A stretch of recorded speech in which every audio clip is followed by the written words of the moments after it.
నమస్తే, నేను శ్రీరామ్. మానవ బంధాలకు మరకలు ఏర్పడుతున్నాయి. వివాహేతర బంధాలు కుటుంబాల మధ్య చిచ్చు పెడుతున్నాయి. ఇంట్లో మొగుడు పక్కింట్లో ప్రియుడితో సరసాలాడే కొందరు మహిళలు భర్త చేతుల్లో బలైపోతున్నారు. కంటికి రెప్పలా కాపాడాల్సిన తండ్రులే బిడ్డలపై లైంగిక దాడికి తెగబడుతున్నారు. డబ్బు కక్కుర్తితో ఉద్యోగ ధర్మాన్ని మర్చిపోతున్నారు. ఆఫీసులోని రికార్డులను మాయం చేస్తున్నారు కొందరు ఇంటి దొంగలు. కేటుగాళ్లకు వంత పలుకుతూ జీవితాలను నాశనం చేసుకుంటున్నారు. క్రిమినల్స్కు శిక్ష తప్పదు. మన మధ్య మహా మాయగాళ్లున్నారు. తస్మాత్ జాగ్రత్త. Be careful. Welcome to crime reporter. ముందుగా హెడ్లైన్స్ చూద్దాం. రాజమండ్రి సబ్ రిజిస్ట్రార్ ఆఫీసులో విలువైన డాక్యుమెంట్లను మాయం చేశారు కొందరు ఇంటి దొంగలు. 21 ఒరిజినల్ పత్రాలు గాయబ్ చేయడం వెనుక పెద్ద కుట్రే దాగి ఉందని ఆరోపిస్తున్నారు స్థానికులు.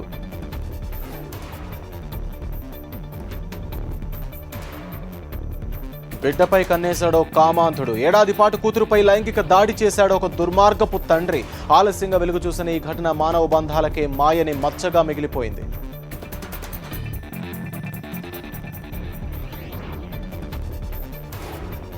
భర్త కళ్లు గప్పి మరొకటితో వివాహేతర బంధాన్ని సాగిస్తున్న భార్యను దారుణంగా హతమార్చాడో భర్త. ఈ ఘటన తూర్పుగోదావరి జిల్లా కిర్లంపూడి మండలం జగపతి నగరంలో జరిగింది.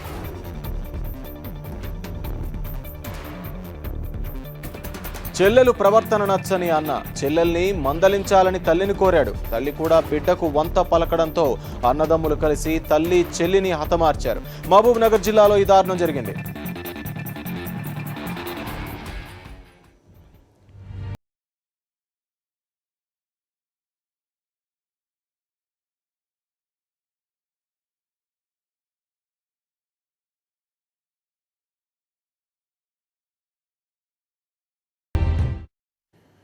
టాప్ స్టోరీస్తో స్టార్ట్ చేస్తే, పక్కింట్లో మర్డర్ అయింది. మీ బంగారం జాగ్రత్త అంటూ ఓ మాజీ ఎంపీ భార్యను బురుడి కొట్టించారు దొంగలు. పేపర్లో నగలు దాచుకోవాలంటూ బంగారు ఆభరణాలతో ఉడాయించారు. హైదరాబాద్ చంపాపేటలోని వైశాలి నగర్లో మాజీ ఎంపీ మంద జగన్నాథం కుటుంబం నివాసం ఉంటుంది. కొడుకు పెళ్లి కోసం ఇంటి పక్క కాలనీలోని వారికి వెడ్డింగ్ కార్డ్స్ పంచేందుకు నడుచుకుంటూ వెళ్లారు జగన్నాథం భార్య సావిత్రమ్మ. ఒంటరిగా వెళ్తున్న ఎంపీ భార్యను గమనించిన కొందరు దుండగులు పక్కింట్లో మర్డర్ జరిగిందని, మీరు ధరించిన బంగారు నగలను పేపర్లో దాచుకోవాలని సూచించారు. సావిత్రమ్మను మాటల్లో పెట్టి ఇసుక మూట కట్టిన పేపర్ను ఆమె చేతిలో పెట్టి అక్కడి నుంచి జారుకున్నారు. ఇంటికొచ్చాక పేపర్ విప్పి చూస్తే బంగారు నగలకు బదులు ఇసుక ఉండడంతో ఆమె షాక్ తిన్నారు. సుమారు 9 తులాల బంగారు ఆభరణాలు ఎత్తుకెళ్లినట్లు పోలీసులు ఫిర్యాదు చేశారు. పోలీసులు సంఘటనా స్థలానికి చేరుకుని దర్యాప్తు మొదలుపెట్టారు. అంటే లేదమ్మా, నువ్వు తీసిపెట్టు, లేకుండా చంపేతారా, అక్కడెక్కడో దాచుకున్నారన్న. నేను అనుకున్న నిజమే ఉండొచ్చు, నువ్వు పేపర్ని కట్టిస్తాం, నువ్వే తీసుకుపో అన్నారు. అంటే సరే అట్లనే అనుకొని పేపర్ ఇట్లా పెట్టిండండి. పెట్టగానే నేనేం చేసిన, పేపర్లో 2 తీసేసి అందేసేసి పుస్తల తాడు నల్ల పుస్తలు కలిసి 200 వేసేసి. ఎన్ని తులాలు ఉంటుంది? పుస్తల తాడు 4 తులాలు ఉంటుంది, అది తులంన్నర ఉంటుంది నల్ల పుస్తలు. అన్నగానే పెట్టామన్నా ఇంకా చేతి ఉంగరాలు కూడా తీసేయమ్మా అన్నాడు. అయ్యో చేతి ఉంగరాలు వెళ్ళవండి, తీయను నేను అన్న. మా ఇల్లు ఇక్కడనేనండి, ఇంతసేపట్లో తొందరగా వెళ్ళిపోతాను నేను. లేదమ్మా తీయ ఉంగరాలు ఇట్లా వాళ్ళు తీసేటప్పుడు వెళ్ళకుండా నేను చంపేస్తారని అన్న. అయ్యో నన్ను ఎందుకు చంపేస్తారని నేను తీయను అన్న. తీయను అన్న. తీసి ఇంకనే పెట్టి నీకు కట్టిస్తాను, నీకు ఎందుకు భయం అని అన్నారు. సరే నన్ను తీసిన నా 3 ఉంగరాలు తీసాను వేసేసిన. 8 ఏళ్లుగా భర్త చేష్టలను పంటి కింద అణుచుకుంది. తాగుబోతు భర్త ఎప్పటికైనా మారుతాడని భావించింది. కట్టుకున్న వాడిలో కనికరం కలగలేదు, వేధింపులు ఆగలేదు. దీంతో విసుగు చెందిన భార్య 3 కుమార్తెలతో కలిసి ఆత్మహత్యాయత్నం చేసింది. ఇంట్లో హాయిగా ఉండాల్సిన ఈ పిల్లలు ఇప్పుడు కాలిన గాయాలతో ఆసుపత్రి బెడ్పై చేరారు. కంటికి రెప్పలా కాపాడాల్సిన కన్న తండ్రే సంసారాన్ని గాలి కొదిలేసి తాగుడుకు బానిస కావడంతో వీరి ఆలనా పాలన కరువైంది. ఇక భర్త ప్రవర్తనలో మార్పు రాదని ఆవేదన చెందిన ఆ ఇల్లాలు ఇక ఈ లోకంలో ఉండకూడదని భావించింది. పిల్లలపైన తనపైన కిరోసిన్ పోసుకొని నిప్పంటించుకుంది.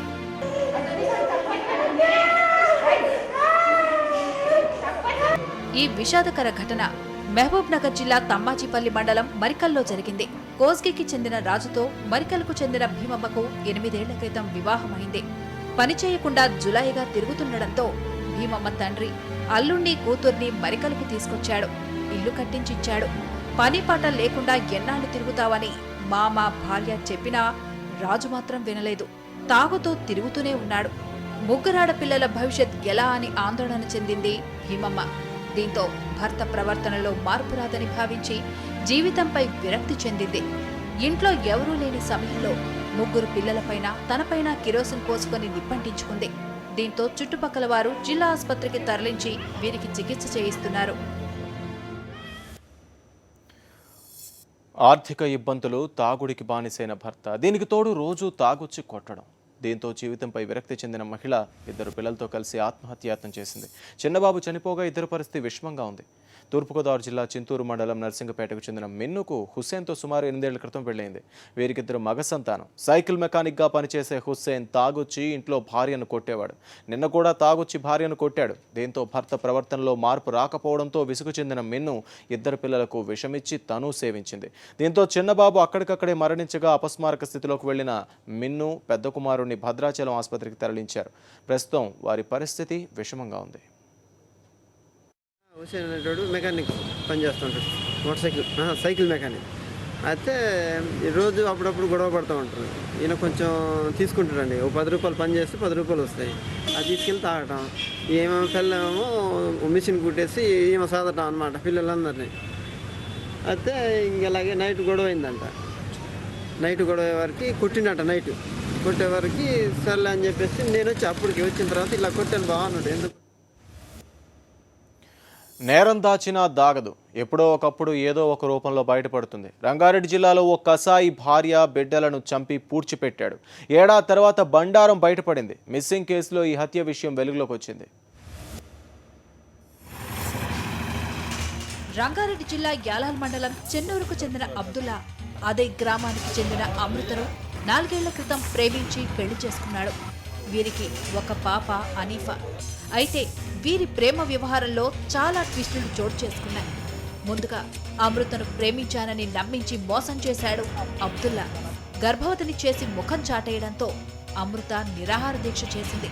చివరికి పోలీసుల జోక్యంతో వీరి పెళ్లి జరిగింది. కూతురు పుట్టిన తర్వాత మళ్లీ ఇద్దరి మధ్య గొడవ జరిగింది. దీంతో అమృత యాలాల్ పోలీస్ స్టేషన్లో ఫిర్యాదు చేసింది. పోలీసులు కేసు నమోదు చేశారు. ఇది మనసులో పెట్టుకున్న అబ్దుల్లా ఎలాగైనా అమృతను మట్టు పెట్టాలనుకున్నాడు. మేనమామ అబ్దుల్లా తల్లి సాయంతో భార్య అమృతతో పాటు కూతురు అనీఫాను నీళ్లపల్లి వాగు దగ్గరికి ఆటోలో తీసుకెళ్లాడు. అక్కడే ఇద్దరిని చంపేసి అమృతను వాగులో, కూతుర్ని తన పొలంలోనే పూడ్చిపెట్టాడు. మేము అడిగినాం అంటే ఉన్నదని చెప్పిన మా చెల్లెలు మా ఇంటికి వచ్చింది. ఆ తర్వాత బక్రీద్ పండుగ రోజు నుంచి మా చెల్లెలు గంటలపడకున్నది. మా నాయన మా అమ్మ మస్తు కుల్లి మస్తు ఏం చేయలేమన్నా మేము ఏం చేయలేం. ఏడాది కాలంగా కూతురు జాడ తెలియకపోవడంతో అమృత తల్లిదండ్రులు పోలీసులకు ఫిర్యాదు చేశారు.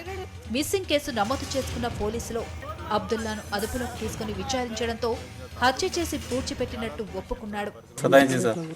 సతాయించినందుకు 4-5 ఆటోలు కూడా కొట్టుకున్నాము, ఎడ్లు కూడా పాపని ఇక్కడనే దాచిపెట్టాను సార్. కూనం పెట్టింటి ట్రాక్టర్ రొప్పుట్లా దున్నట్లా కూనం పెట్టింది రాయి ఎక్కడో పక్కకి జరిగింది సార్. అందుకోసం కరెక్ట్ అడ్రస్ దొరకదు. ఇద్దరు కాదు సార్, 1 రోజు ముందు 2 రోజుల ముందు అది 2 రోజులు నడిచేది. 2013 వాళ్ళని చంపేసి బషీరాబాద్ గ్రామ పరిధిలోని నీలపల్లిలో తల్లి అమృతను, మరి అదేవిధంగా హనీఫా అనే అమ్మాయిని 3 సంవత్సరాల అమ్మాయిని ఉన్న అమ్మాయిని బెన్నూరు గ్రామ పరిధిలోని వాళ్ళ వ్యవసాయ క్షేత్రంలో పాతిపెట్టడం జరిగింది. నీలపల్లిలో వెళ్ళి వెలికి తీయగా ఆ శవాన్ని, వాళ్ళ తల్లి యొక్క శవాన్ని, అమృత యొక్క శవాన్ని వెలికి తీయడం జరిగింది. ప్రేమించి పెళ్లి చేసుకుని ఇలాంటి దారుణానికి ఒడిగట్టిన నిందితుడిని కఠినంగా శిక్షించాలని బాధిత కుటుంబం కోరుకుంటోంది. మహబూబ్ నగర్ జిల్లా కేంద్రంలో దారుణం జరిగింది. టీడీగుట్ట తండా ప్రాంతానికి చెందిన అన్నాదమ్ములు కలిసి తల్లి చెల్లిని హత్య చేశారు. కుటుంబ కలహాల కారణంగా ఈ ఘటన చోటు చేసుకున్నట్లు పోలీసులు నిర్ధారించారు. టీడీగుట్ట తండాకు చెందిన రాట్ల సీత అనే మహిళకు 3 కొడుకులు, 1 కూతురు ఉన్నారు. 3 కొడుకులకు పెళ్లైనప్పటికీ కూతురు అన్ని మాత్రం పెళ్లి చేసుకోకుండా తల్లి వద్దే ఉంటుంది. అయితే చెల్లెలు ప్రవర్తన సరిగా లేదని కుటుంబంలో నిత్యం గొడవలు జరుగుతూ ఉండేవి. కాలనీలో మీ వల్ల చెడ్డ పేరు వస్తోందని కొడుకులు తల్లి దగ్గర ఘర్షణ పడ్డారు. కూతురికే తల్లి మద్దతు ఇస్తోందని తల్లిపై కూడా కక్ష పెంచుకున్నారు. తల్లిని చెల్లిని తీవ్రంగా కొట్టి ఉరివేసి చంపారు ఇద్దరు అన్నలు. చేయొద్దు, గలీజ్ పని చేయొద్దు, మంచిగా మేము పెళ్లి చేపిస్తామని అన్నాం. ఒప్పుకోలేదు. ఇంకో గిట్లనే చేస్తామని అంటే ఇంకా కొన్ని దినాలు చూసినాం. బయట వాళ్ళు మొత్తం అనవటిరి, మీ ఇజ్జత్ ఇల్వ ఏం లేకుండా పోతుంది, మీరు ఏడైనా పోయి సావుండ్రి అని అన్న. అవును, ఇదంతా తెలిసినందుకు మాకు ఓపిక పట్టలేదు. మా అత్తని మేమే చంపుకున్నాం. కాలనీ వాసుల ద్వారా సమాచారం తెలుసుకున్న పోలీసులు దర్యాప్తు ప్రారంభించారు. తల్లి కూతురు ఇద్దరు కూడా స్పాట్లోనే మెడకు తాడుగట్టి గుంజి చంపినట్టు అవపడుతుంది. నిందితులిద్దరిని అదుపులోకి తీసుకున్న పోలీసులు వివరాలు సేకరిస్తున్నారు. సాక్షి న్యూస్, మహబూబ్ నగర్ జిల్లా. కామంతో కళ్ళు మూసుకుపోయిన ఓ కీచక తండ్రి ఏడాది పాటు బిడ్డపై లైంగిక దాడికి పాల్పడ్డాడు. ఆలస్యంగా వెలుగు చూసిన ఈ ఘటన నిజామాబాద్ జిల్లాలో జరిగింది. బిడ్డపై తండ్రి లైంగిక దాడి, ఏడాది పాటు అత్యాచారం, బిడ్డను గర్భవతిని చేసిన తండ్రి, ఆ తర్వాత అబార్షన్ చేయించిన వైనం. నిజామాబాద్ జిల్లా కేస్పల్లిలో ఘటన. విషయం బయటకు పక్కితే చంపేస్తానని బెదిరింపు. తల్లి దృష్టికి తీసుకెళ్లిన బిడ్డ కన్నీళ్లు పెట్టుకుని బోరున విలపిస్తున్న ఈమె పేరు ప్రసన్న. ఒక కొడుకు, ఓ బిడ్డ పుట్టిన తర్వాత భర్త నుంచి విడాకులు తీసుకుని వారితో కలిసి ఒంటరిగా జీవిస్తోంది. ఈ క్రమంలోనే నిజామాబాద్ జిల్లా జక్రాన్పల్లి మండలం కేస్పల్లి గ్రామానికి చెందిన గాదెనబోయి సాయన్న అలియాస్ సాయిలతో పరిచయం ఏర్పడింది. 5 ఏళ్ల క్రితం ప్రసన్నను రెండో పెళ్లి చేసుకున్నాడు సాయిలు. ప్రసన్న కొత్త జీవితం మొదలైందని ఆనందపడింది. కొడుకు తన 12 ఏళ్ల కూతురు భవిష్యత్తుపై ఆశలు పెట్టుకుంది. అయితే ప్రసన్న కూతురిపై కన్నేసిన సాయిలు ఏడాది పాటు ఆ బాలికపై అత్యాచారం చేస్తూ బెదిరింపులకు పాల్పడ్డట్టు బాధితురాలు చెప్తోంది. 1 year అవుతుంది. నాన్నని, సొంత నాన్న కాదు. శారీరక ఇబ్బందుల వల్ల పోలీస్ కంప్లైంట్ ఇచ్చినాం.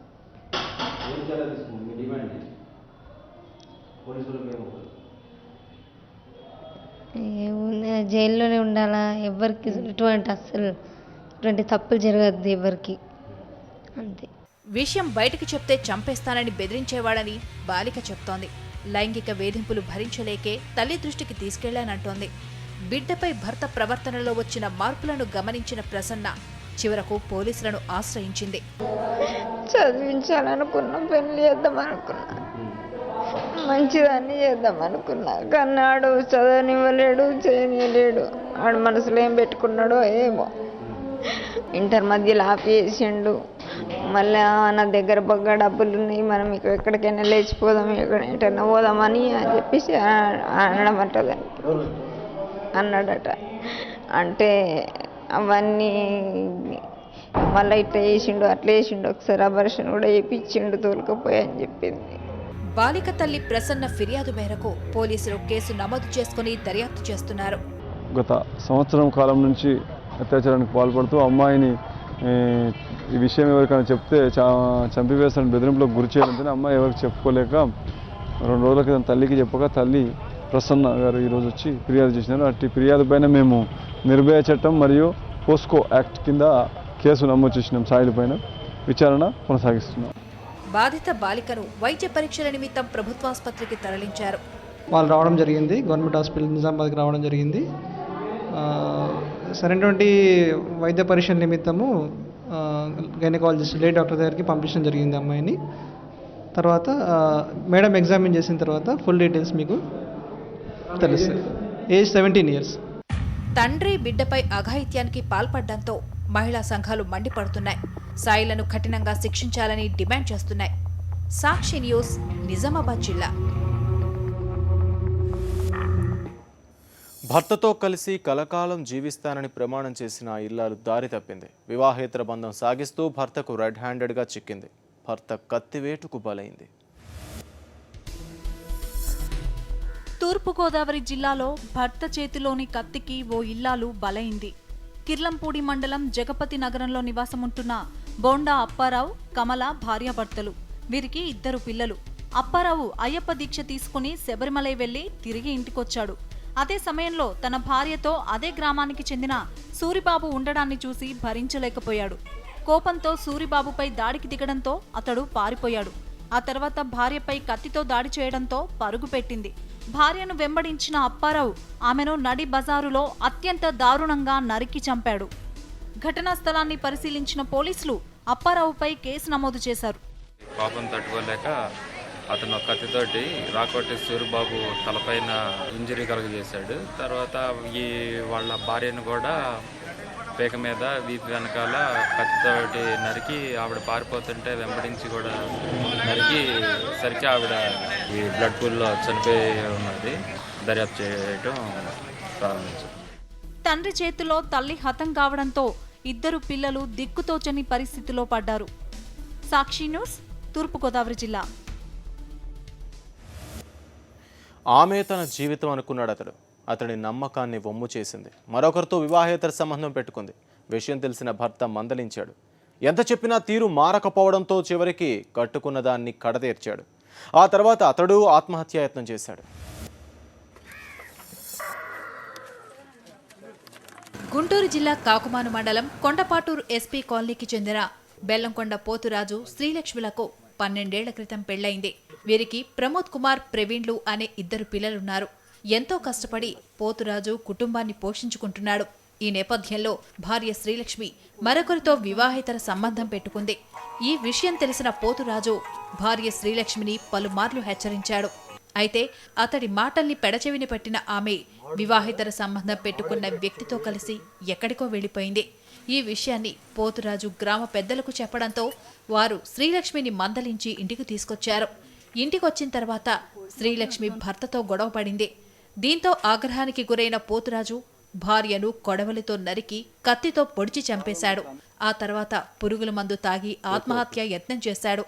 అపస్మారక స్థితిలో ఉన్న అతన్ని స్థానికులు పొన్నూరు ఆసుపత్రికి తరలించారు. ఎవరైనా తీసుకెళ్తే మేము కొట్టుకొచ్చాము. కొట్టుకొచ్చినప్పుడు మాకు అప్పు చెప్పాలి కదండి. మా పిల్లలు అప్పు చెప్పకుండా తీసుకొచ్చి మాకు కూడా తెలియకుండా రైతు ఇలా చేశాడండి. 10 కోట్లు 4 కోట్లు పొడిచుండేయండి. ఘటనా స్థలాన్ని పొన్నూరు పోలీసులు పరిశీలించారు. కేసు నమోదు చేసి దర్యాప్తు చేస్తున్నారు. ఆసుపత్రిలో ఉన్న నిందితుడు కోలుకున్న తర్వాత కస్టడీలోకి తీసుకుంటామని తెలిపారు. మరోవైపు తల్లి కానరాని లోకాలకు వెళ్లడం, తండ్రి జైలుపాలు కావడంతో వారిద్దరి పిల్లలు అనాథలయ్యారు. తప్పు చేయకున్నా తప్పు చేశావంటూ ఒత్తిడి తెచ్చారు. చేయని తప్పును ఎలా ఒప్పుకుంటానని నిలదీశాడు. కానీ కొందరు పెదరాయుళ్లు తప్పు చేశావు, ఫైన్ కట్టాలంటూ తీర్పిచ్చారు. దీంతో మనస్తాపం చెందిన ఆ వ్యక్తి ప్రాణాలు విడిచాడు. వరంగల్ జిల్లాలో పెదరాయుళ్లు చెయ్యని తప్పును ఒప్పించే ప్రయత్నం. చెయ్యని అప్పు కింద 6 లక్షలు కట్టాలంటూ తీర్పు. మనస్తాపంతో వ్యక్తి ఆత్మహత్య. ఇది వరంగల్ జిల్లా రాయపర్తి మండలం బొరిపిరాల. ఈ ఫోటోలో కనిపిస్తున్న వ్యక్తి పేరు పెందోట సోమనాథం. ఇతని కొడుకు వెంకటేశ్వర్లో మొరిపిరాలకే చెందిన ఓ మహిళతో సన్నిహితంగా ఉండేవాడు. అయితే కొద్ది కాలం క్రితం ఇద్దరి మధ్య గొడవ జరిగింది. దీంతో ఆ మహిళ తనతో సన్నిహితంగా ఉన్న సమయంలో వెంకటేశ్వర్లకు 10 లక్షలు ఇచ్చానని గ్రామంలోని పెద్ద మనుషులకు ఫిర్యాదు చేసింది. 10 లక్షలు తీసుకున్నట్లు ఎలాంటి ఆధారాలు లేనప్పటికీ మహిళకు 6 లక్షలు చెల్లించాలని పెద్ద మనుషులు తీర్మానం చేశారు. అయితే తాను డబ్బులు తీసుకోలేదని వెంకటేశ్వర్లు ఎంత చెప్పినా పట్టించుకోలేదు. తరచూ డబ్బులు ఇవ్వాలని ఒత్తిడి చేయడంతో పాటు తండ్రి సోమనాథం, కొడుకు వెంకటేశ్వర్లను బట్టలూడదీసి చితకబాదారు. దీంతో తీవ్ర మనస్తాపానికి గురైన సోమనాథం ఇంట్లో ఎవరూ లేని సమయంలో ఉరేసుకొని ఆత్మహత్య చేసుకున్నాడు.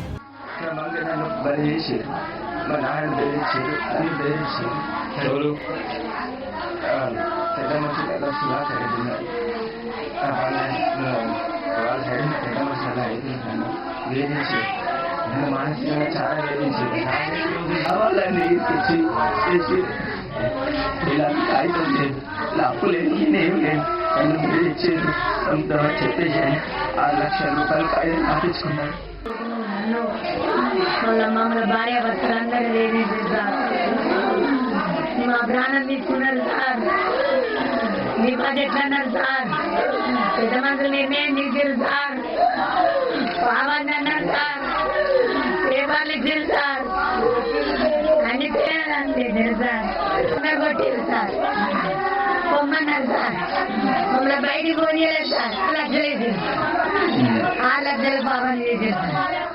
సోమనాథం భార్య సుగుణమ్మ ఫిర్యాదు మేరకు పోలీసులు పంచాయతీ చేసిన పెద్ద మనుషులపై కేసు నమోదు చేసి అదుపులోకి తీసుకున్నారు.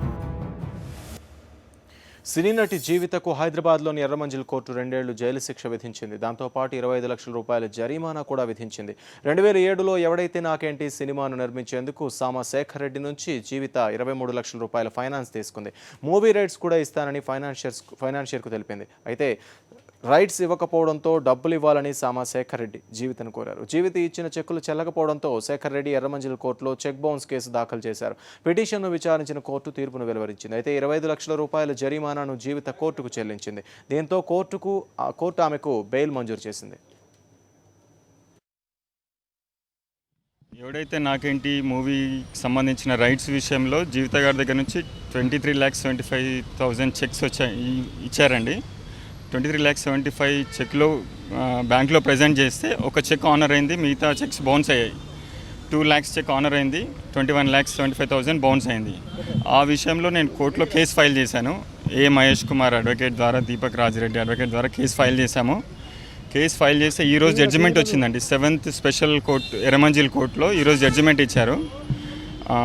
2 years ఇంప్రిజన్మెంట్, 25 lakhs ఫైన్తో ఈరోజు జడ్జిమెంట్ వచ్చిందని మా అడ్వకేట్ గారు చెప్పారు. 7 years ముందు ఎవడైతే నాకేంటి అనే సినిమా మేము తీసాం. ఆ సినిమాకి ప్రొడ్యూసర్ సామా చంద్రశేఖర్ రెడ్డి అని ఆయనకి మాకు ఉన్న గొడవ ఇది. ఆయన మా పార్ట్నర్ కాబట్టి ఆయన దగ్గర ఏవో కొన్ని డాక్యుమెంట్స్ ఉండిపోయాయి. సో 7 సంవత్సరాల ముందు సినిమా అది. ఏదో 1 సంవత్సరం ముందు ఒక డాక్యుమెంట్ ఏవో పెట్టుకొని కొన్ని పాత చెక్కులు పెట్టుకొని ఫోర్జరీలు చేసి మేము వాళ్ళకి 25 lakhs నేను వాళ్ళకి ఇవ్వాలి అన్నట్టుగా ఆయన కేసు వేశాడు కోర్టులో. 1 year నుంచి కేసు అయితే నడుస్తుంది. ఇవాళ కూడా ఏమి అంటే అతను చేసిన ఫోర్జరీలు ఇవన్నీ ప్రూవ్ చేయాలి కాబట్టి ఇవాళ కోర్టులో ఏం చెప్పారంటే ఏదైనా మేము ఆ 25 lakhs అనేది కోర్టుకి డిపాజిట్ చేయాలి, చేసి కేసు ఫర్దర్గా ప్రొసీడ్ కండి, లేదంటే you'll be entitled for punishment అని చెప్పారు.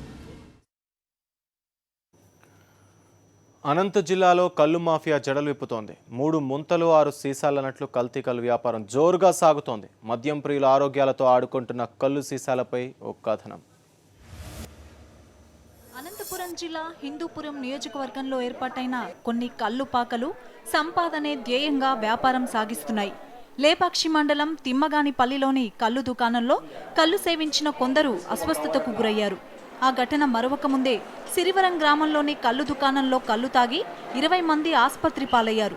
కల్తీ కల్లు సేవించడం వల్లే ఆసుపత్రి పాలయ్యారని వారి కుటుంబ సభ్యులు ఆవేదన వ్యక్తం చేస్తున్నారు. కెళ్ళ తాగి అట్లా ఏమైందమ్మా? మెంటలు పట్టింది కెళ్ళ తాగి. కళ్ళు తాగి గలాట్ చేస్తారు. విచ్చలవిడిగా పల్లెల్లో కల్తీ కల్లు ఏరులై పారుతున్న ఎక్సైజ్ అధికారుల్లో మాత్రం చలనం రావడం లేదని గ్రామస్తులు ఆరోపిస్తున్నారు.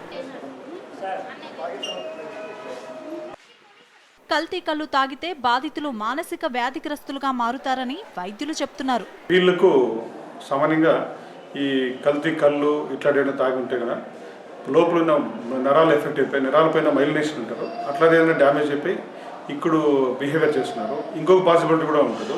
కల్తీ కల్లుపై ఉక్కుపాదం మోపాలని మహిళలు డిమాండ్ చేస్తున్నారు. సాక్షి న్యూస్, అనంతపురం జిల్లా. హైదరాబాద్ మల్కాజ్గిరిలో ఉద్రిక్త పరిస్థితి తలెత్తింది. స్థానిక డిఏవి స్కూల్లో 2వ తరగతి విద్యార్థినులపై 9వ తరగతి విద్యార్థులు లైంగిక వేధింపులకు పాల్పడుతున్నారంటూ విద్యార్థినుల తల్లిదండ్రులు స్కూల్ ఎదుట ఆందోళనకు దిగారు. ప్రిన్సిపల్ను నిలదీశారు. దారుణం జరుగుతుంటే ఏం చేస్తున్నామంటూ దుర్భాషలాడారు. తక్షణమే వేధింపులకు పాల్పడిన విద్యార్థులపై చర్యలు తీసుకోవాలని డిమాండ్ చేశారు.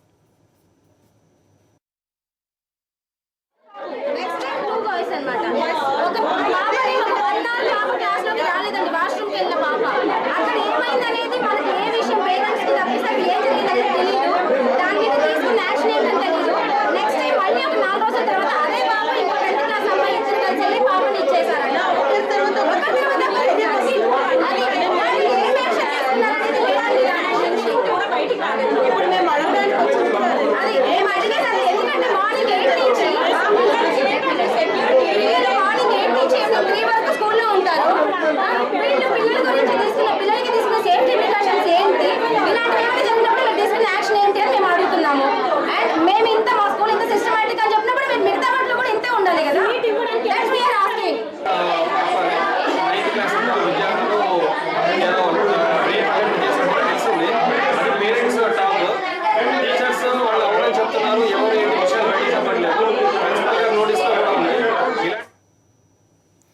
వాళ్ళు నలుగురు మిత్రులు జల్సారాయిళ్లు ఈజీ మనీ కోసం 2 ద్విచక్ర వాహనాలను కొనుగోలు చేశారు.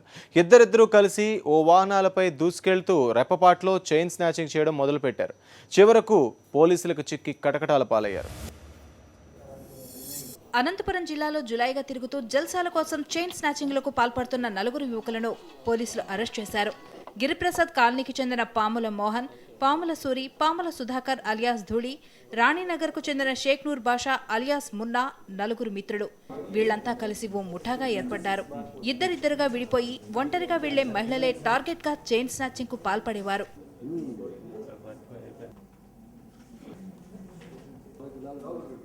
కొంతకాలంగా అనంతపురం నగరంతో పాటు జిల్లాలోని పలు పట్టణాల్లో చైన్ స్నాచింగ్ ఎక్కువ కావడంతో పోలీసులు ప్రత్యేక దృష్టి పెట్టారు. చైన్ స్నాచింగ్ ముఠాను గుర్తించారు. వీరి పక్కా సమాచారం అందడంతో 4గురిని పట్టుకుని విచారించడంతో చైన్ స్నాచింగ్కు పాల్పడిన వివరాలు వెల్లడించారు. ప్రాపర్టీ ఆఫెండర్స్ని ఈరోజు అరెస్ట్ చేయడం జరిగింది. వీళ్ళు 4 కూడా చైన్ స్నాచర్స్. వీరు పాముల మోహన్, గిరిప్రసాద్ కాలనీ అనంతపురం, పాముల సూరి అతను కూడా గిరిప్రసాద్ కాలనీ అనంతపురం, పాముల సుధాకర్ ఇతను కూడా గిరిప్రసాద్ కాలనీ, ఇంకొక అతను షేక్ నూర్ బాషా అలియాస్ మున్నా. ఈ 4 కూడా ఈరోజు అరెస్ట్ చేయడం జరిగింది. ఈ 4 కూడా తెలగపాముల గ్యాంగ్ సంబంధించిన వ్యక్తులు. సో వీళ్ళ నుంచి దాదాపు 60 తులాల బంగారు నగలు స్వాధీనం చేసుకోవడం జరిగింది.